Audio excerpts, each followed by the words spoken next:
Hello everyone! Welcome back to my channel. Kakay Satu po sa Kusina Kay and it's cooking time.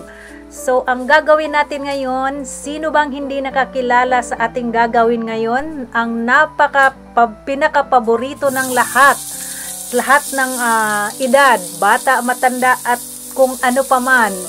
Ang pinaka-paborito ng lahat, walang iba. Sino bang hindi nagkagusto nitong hamburger? Ayan. So, hamburger ang ating gagawin ngayon. At ang ginawa ko po lang guys ay napakasimpleng ground beef at saka nilagyan lang po yan ng salt and pepper yung ating patties at saka igigrill. Ginrill ko po yung ating patties ngayon. Frozen na po yan siya guys kasi marami kasi ang ginawa kong patties. So, syempre, kailangan nating i-frozen para hindi masira, di ba po? Okay?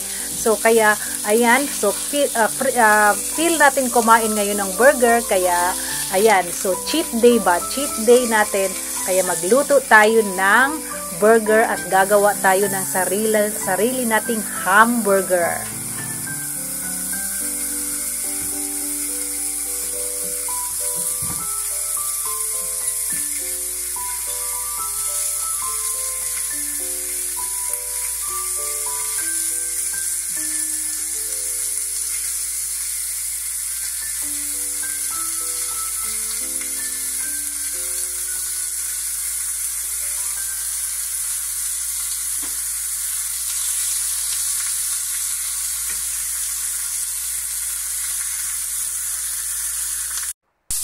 Okay, so syempre po guys ay para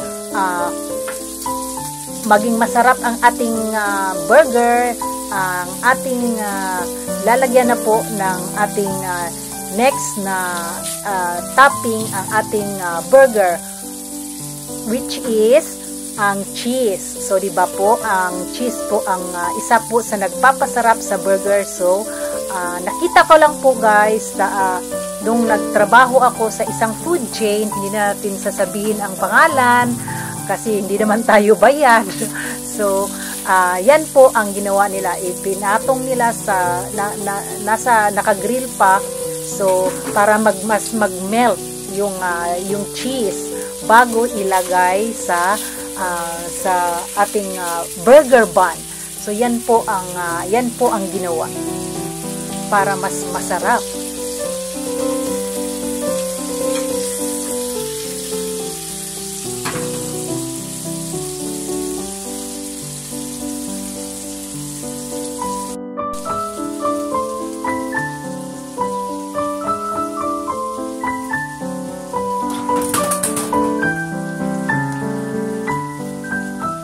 Okay guys, so it's assembly time. So mag-assemble na po tayo ng ating hamburger.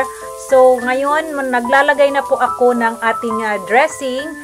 Ang ginawa ko po nating dressing guys ay pinaghalong mayonnaise, mustard at saka ketchup. So at saka nilagyan po natin ng konting ground black pepper ang ating dressing. And then lalagay na po tayo ng dahon. Ang dahon natin diyan, syempre yung lettuce pang padagdag crunchy ng ating burger. So yan lang po, ipapatong natin ang ating lettuce. And pagkatapos niyan guys, dapat pagkatapos ng lettuce, sa ibabaw ng lettuce, before ang patties ay ang ating cucumber or ang pipino, which is nakalimutan ko dyan pero pinahabol ko kasi naalala ko na wala pala, hindi ko pala nailagay yung pipino. So nagkamali ako, pasensya na po, pero naihabol natin ang ating pipino. So yan lang po, napakasimpleng gawa ng ating pag-assemble ng ating burger. So makikita nyo naman kung paano natin ginawa. So napakadali pong gayahin.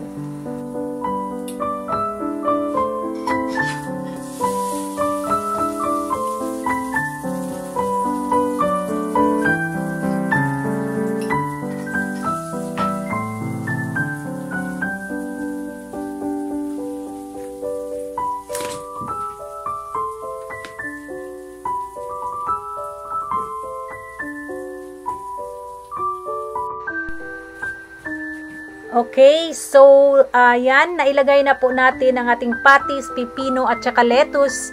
Ang ilalagay naman natin, ang ating final topping ay ang ating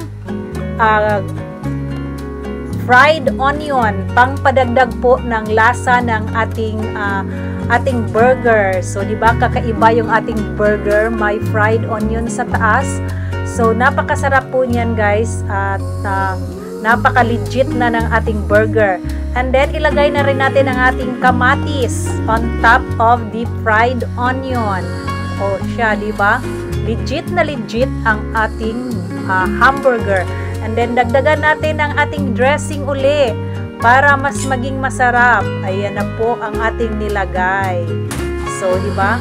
O, ganyan lang po. Kung sino ang gustong gumaya dyan, feel free po gayahin ang ating ginawa.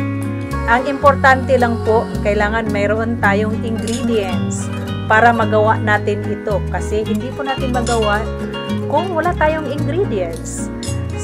Yan lang po ang ating ginawa dyan. So, additional na ating dressing para mas maging masarap siya at maging malasa ang ating burger. And then, yan, ilagay na natin yung kalahati ng ating bun.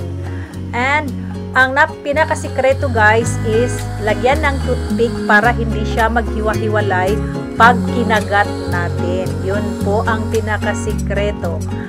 And sa mga nagustuhan yung ating video, thank you so much for watching, and please don't forget to subscribe my channel, Kakay Sato po sa Kaysiyahan. Ayan na po ang ating toothpick na para hindi siya gagalaw pag kinagat natin. Thank you again guys. Bye bye everyone.